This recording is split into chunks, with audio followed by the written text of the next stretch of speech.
mak saya tanya 3 hari lepas, mak saya telefon saya malam tadi sejam lebih duduk bercerita pasal Ustaz Zaidi. Dia kata, Asma, Ustaz Zaidi ni rupanya dia menghafal Al-Quran. Berkat ayah bagi satu set 30 juzuk Al-Quran tu dia ulang-ulang. Dan sekarang dia boleh ikut bacaan 5 imam utama dunia yang glamour-glamour.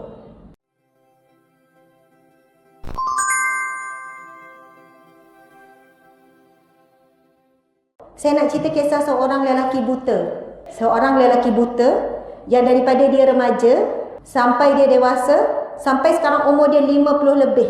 3 hari 4 hari lepas dia datang ke rumah mak saya di kampung. Masa dia buta, masa dia remaja, arwah ayah saya banyak bantu dia. Siapkan tempat tinggal, bagi makan, bagi minum dan bagi dia kaset. Bagi dia kaset cukup 30 juzuk Al-Quran zaman tu. Sekarang umur dia 50 lebih. Cerita ni cerita 35 tahun yang lepas. Ataupun cerita ni 40 tahun yang lepas. Masa tu saya sekolah rendah. Subhanallah, Allahu Akbar. Dia datang daripada Patani. Keturunan Raja Patani, namanya Tengku Muhammad Zaidi. Dalam tempoh 5 tahun, dia boleh hafal 30 juzuk Al-Quran lancar. Tanpa boleh melihat satu pun ayat Al-Quran, hanya mendengar sahaja. Dia mula buta ketika umur dia 9 tahun. Maksudnya dia pernah celak waktu dia kecil sampai dia sakit menyebabkan kedua mata buta, tak boleh nampak langsung. Dan dia berjalan merantau di bumi Allah seorang diri. Sampai ke kampung kami, Kampung Batu Enam, Kuala Terengganu. Ayah saya tak kenal, dia ibu tak kenal. Tapi ayah bila jumpa seorang pemuda, masa dia tu umur dia mungkin 13 tahun, 14 tahun. Jalan tak tahu macam mana boleh sampai ke Kampung Batu Enam. Tak ada orang yang bawa ke apa, seorang diri. Lalu ayah bagi rumah sebelah, iaitu rumah atuk nenek yang dah meninggal, dia duduk kat situ. Lepas tu hari-hari dia berulang sebab masjid depan rumah saja, pergi azan. Dan suara dia sangat sedap dan azan dia luar biasa. Dan masa tu TV pun kita tahu hitam putih lagi sekian-sekian ataupun dah ada warna, tapi ada kaset saja, telefon tak ada. Ni cerita 40 tahun lepas kan. Lama dah. Tetapi kaset tu dia jaga betul-betul. Mak saya tanya 3 hari lepas, mak saya telefon saya malam tadi sejam lebih duduk bercerita pasal Ustaz Zaidi. Dia kata, Asma, Ustaz Zaidi ni rupanya dia menghafal Al-Quran. Berkat ayah bagi satu set 30 juzuk Al-Quran tu dia ulang-ulang. Dan sekarang dia boleh ikut bacaan 5 imam utama dunia yang glamour-glamour. Lepas tu Ustaz Zaini dia akan sampai ke pejabat saya pukul 11 pagi nanti. Dah. Dia dah ada lah tu. Dia bersungguh sangat daripada Terengganu, lepas tu pergi ke Gombak, lepas tu datang ke sini. Saya akan jumpa sekejap lagi, lepas 20 tahun kot saya tak jumpa beliau. Ustaz Zaidi ni ada anak, ada isteri. Subhanallah. Dan isteri ni lah yang bawa dia pergi mana-mana. Saya nak cerita apa? Luar biasa kehidupan yang saya tiasa bersyukur kepada Allah. Bila ditanya ada pendapat tetap tak? Mak saya ni beria cerita 2 hari lepas pasal Ustaz Zaidi 2 jam lebih, tak berhenti bercakap. Mak saya kata, Asma, ceritalah pada orang. Cerita. Hari ni saya akan dengar cerita direct. Dan insya-Allah saya nak pujuk Ustaz Zaidi duduk bertahan sikit sebab saya ada meeting sampai pukul 5. Saya nak minta petang ni ataupun malam ni saya nak buat live bersama dengan Ustaz Zaidi ni.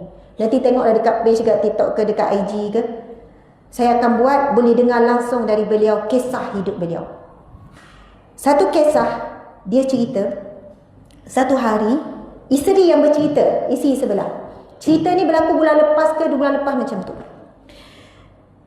Dia dijemput oleh orang Brunei untuk berubat. Dan dia boleh berubat dan dia ubati penyakit-penyakit yang pelik, luar biasa. Penyakit mistik dan penyakit zahir ini dengan bacaan-bacaan Al-Qurannya. Saya tak mahu dia jadi perhatian untuk dikejar untuk berubat. Sebab dia tak pernah marketing diri dia untuk berubat. Hanya maksudnya dia tak jadikan itu sebagai satu fokus. Sebab dia lebih suka fokus kepada bacaan Al-Quran, jadi imam sekian-sekian. Dan dia suka merantau. Orang Brunei ni sakit, misteri. Jemput dia untuk pergi berubat ke Brunei. Apa yang berlaku? Hamba Allah ini hanya beri tambang saja tiket untuk pergi ke Brunei. Sampai di Brunei dikabarkan hamba Allah ini sudah meninggal dunia. Tak sempat untuk dia berubat. Bila dia pergi ke rumah tu, ahli keluarga pun sedang berselubung sedih. Jadi keluarga pun tak beri perhatian kepada dia. Dan dia pergi dan kadang tak ada duit 1 sen pun walaupun nak beli makan dan minum. Tak ada duit. Memang itulah kehidupan dia. Sepanjang dia hidup, dia tak pernah ada simpanan, tak ada duit. Isteri pun kata benda yang sama. Bahkan ustaz ni, kalau ada orang bagi duit, kalaulah duit ada je, maksudnya tidur malam dengan tak ada simpanan. Kalau ada, terus sedekah. Ada duit ke? Bagilah siapa-siapa. Tak suka simpan. Bila pergi musafir ke Brunei pun tak ada bawa duit. Lepas tu Ustaz Zaidi ni pun kata dekat isteri, tak apa, Allah ada. Allah ada. Bila sebut Allah ada bagi orang yang tiada apa-apa, beza dengan kita sebut Allah ada dengan kita ada simpanan 10,000. Betul tak beza? Kita ditimpa masalah, tak apa bang, Allah ada. Duit yang sama, gelang ada, cicing ada, anak ada. Ini orang yang sebut Allah ada yang tak ada apa-apa. Bukan mudah nak terbit perkataan Allah ada. Hasbunallah wa ni'mal wakil. Cukuplah Allah bagiku, dia sebaik-baik penolongku. Bukan senang. Lepas tu, isteri ni cerita kat mak saya. Ustaz Zaidi pun kata, jom pergi masjid. Kita minta tolong dengan Allah. Pendek cerita, lepas saja solat, zikir, mungkin berdoa, Ustaz Zaidi ni pun tunggulah isteri. Isteri ni tak siap lagi dalam masjid. Dia pun tunggulah dekat luar koridor. Dia pun tak nampak apa-apa, orang buta. Dia pun duduk kat luar tu.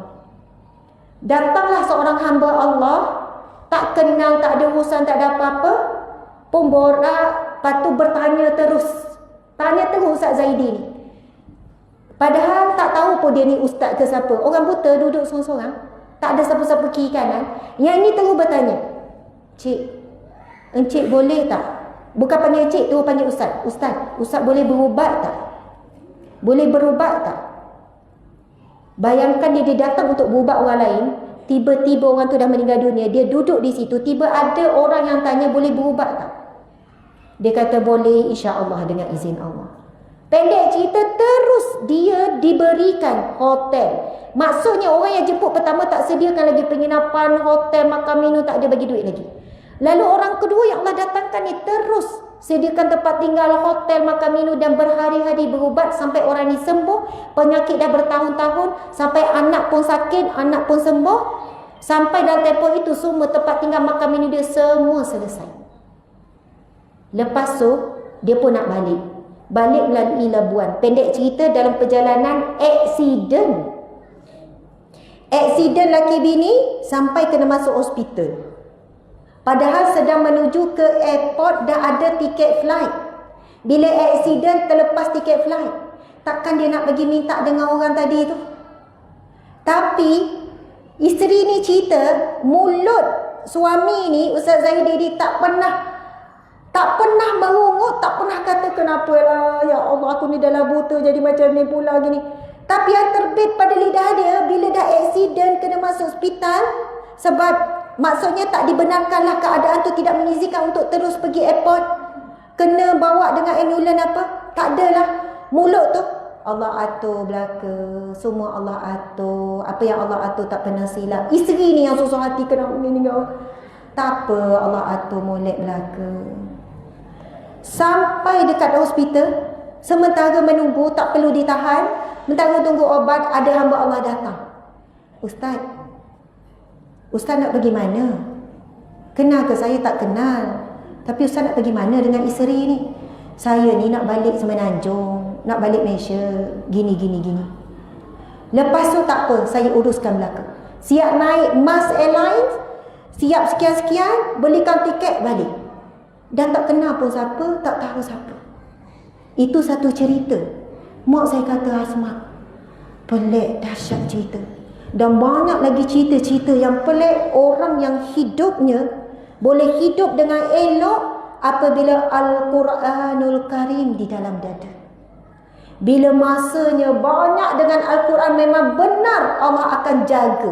Saya tunjuk ni, bukan saya kata ni Al-Quran ya. Saya nak kata kita banyak masa dengan ni, makhluk ni. Masuk dalam kereta, suami drive, telefon terus. Sampai, dah sampai, cepatlah pula. Suami ni bengkak kat sebelah. Sepanjang masa isi hidup scroll tu, scroll ni, tak habis-habis tengok. Sampai tak sedar dah sampai. Dah sampai suami dah keluar, dia tak keluar lagi. Sikit lagi, sikit lagi. Nak habiskan WhatsApp. Saya cerita tu sebab saya pun pengalaman yang sama. Bayangkan kalau 1 jam suami bawa 1 jam baca Quran. Kalau kita kata peninglah baca Quran guna tengok Al-Quran sambil ni, saya tak boleh Ustazah tengok Quran. Apa salah buka bacaan surah Yasin? Kalau audio kita boleh ikut Abi Yasin, Abi Ar-Rahman, Abi Al-Waqi'ah. Sebab kita dah lancar, kita dah biasa baca. Bila audio kita pun boleh ikut. Betul atau tidak? Allahu Akbar. Sedarlah. Hidup kita hari ini, saya sedang menyedarkan diri dan tegur diri sendiri. Kita sebenarnya dah lari banyak daripada tujuan kita diciptakan. Dah lari banyak tentang sebenarnya apa yang paling penting dan utama dalam hidup. Memang suami penting, memang isteri penting, memang anak penting, memang rehat penting, memang berhibur penting, memang makan minum penting. Tetapi kita telah meletakkan Al-Quranul Karim di suatu tempat yang sangat-sangat tidak penting. Jauh. Ada masa baru baca. Baca 2 muka surat rasa dah bagus dah tu. Baca 1 juzuk, makam lain dah, mula peli dah suami. Bang, awak nak ngaji bila? Saya 1 juzuk tadi, tahu tak bang? Masya Allah. Bila kita dapat baca 1 juzuk ni tenang bang. Tapi perasaan tu dah lain pula cara bercakapnya. Allahu Akbar.